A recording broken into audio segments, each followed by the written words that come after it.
In the heyday of the Old West Gunslinger movement, dawn duels were the norm after all-nighters in noisy bars. In this scenario, a true legend emerged in the Old West.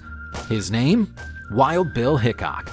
His feats and gunplay were told at saloons and cowboy campfires, turning him into one of the most famous gunslingers of his era. James Butler Wild Bill Hickok was born in 1837 in Illinois. His unruly nature and flawless aim set him apart from his peers from an early age. He grew up listening to tales about adventures, and the lands of the North American border were always appealing to him. His road to fame started as a stagecoach driver, and he served in the American Army as a scout. During this time, a legend emerged of him killing a grizzly bear in hand-to-hand combat. Wild Bill reportedly tried to scare the bear off, but as the animal was protecting its cubs, the beast instinctively charged at the famous gunfighter. Bill attempted to fire his revolver but could not stop the beast, so he was left to face the bear with his Bowie knife. Wild Bill succeeded in plunging his knife into the animal's neck, striking a vital artery.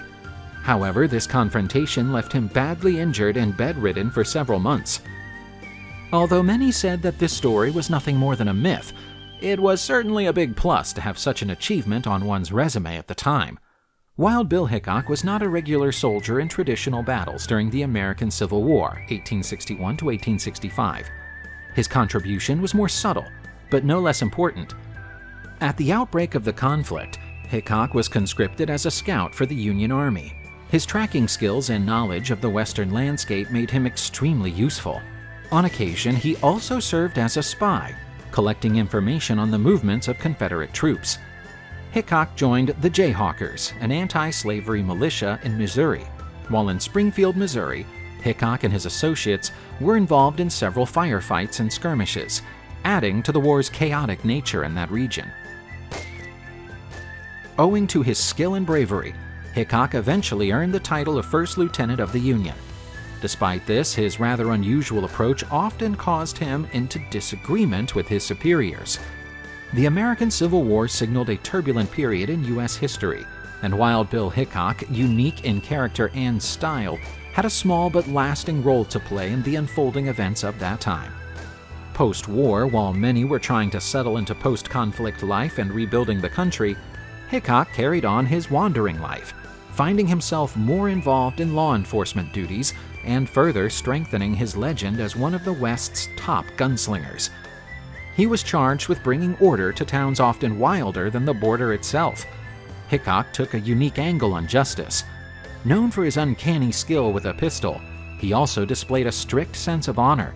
He chose on several occasions to defuse an adversary rather than kill him, even if this was the riskier option. However, his reputation was established by a particular duel. In 1865, in Springfield Square, Missouri, he took on Davis Tutt in a classic duel. Once friends, the two men now fought over gambling debts and a gold watch. Separated by about 70 meters, both faced each other under the watchful eye of an anxious crowd. Silence overtook the square as the two men gauged each other, hoping for the right moment. Almost simultaneously, both drew their weapons. With his legendary aim, Hickok fired first and shot Tutt in the chest, mortally wounding him. Surprised and wounded, Tutt tried to fire back, but missed. He stumbled a few steps before falling dead. The impact of Wild Bill's victory over David Tutt made his reputation grow even more, and he became one of the West's fastest gunslingers. But becoming a legend was not easy. Hickok made many enemies and was constantly under threat. His popularity led him to become an actor for a brief period, and later to work on the famous Buffalo Bill show. But the appeal of the border was too powerful. Hickok returned to the West, serving as sheriff and marshal in several Old West towns. He developed a reputation for cleaning up troubled towns, and for his fair but firm handling of the law. He served as marshal in Abilene, Kansas, where he became renowned for keeping the boisterous cowboy and gambler crowd in check. He eventually made his way to Deadwood, a mining town notorious for its rampant lawlessness, where he wanted to settle down and make money from his business ventures, living out the last of his days of his short life alongside the notorious Calamity Jane. Their relationship is unclear. Some claim that they were just friends, others that they were lovers. but Calamity Jane said that they had married secretly and that he was her daughter's father. Wild Bill was finally caught by fate in Deadwood. In 1876, while playing poker in a local bar, a man by the name of Jack McCall came up from behind and shot him, instantly killing Hickok. Hickok's hand, 2 aces and 2 eights, became known as the Dead Man's Hand.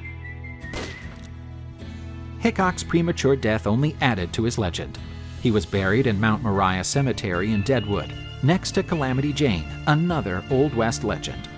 Although his time in Deadwood was brief, Hickok's passing in the town further cemented his legend. Both his fame as a gunslinger and the tragic and surprising nature of his death made Hickok an everlasting icon of the American Wild West. Deadwood, in turn, remains well known, in part due to the death of one of its most famous figures, and is today a tourist attraction for those with an interest in the history of the American West. Wild Bill Hickok's life was short, but he has made his mark on American history and culture. He embodied the daring and adventurous spirit of the Old West, and his feats are still remembered and praised today.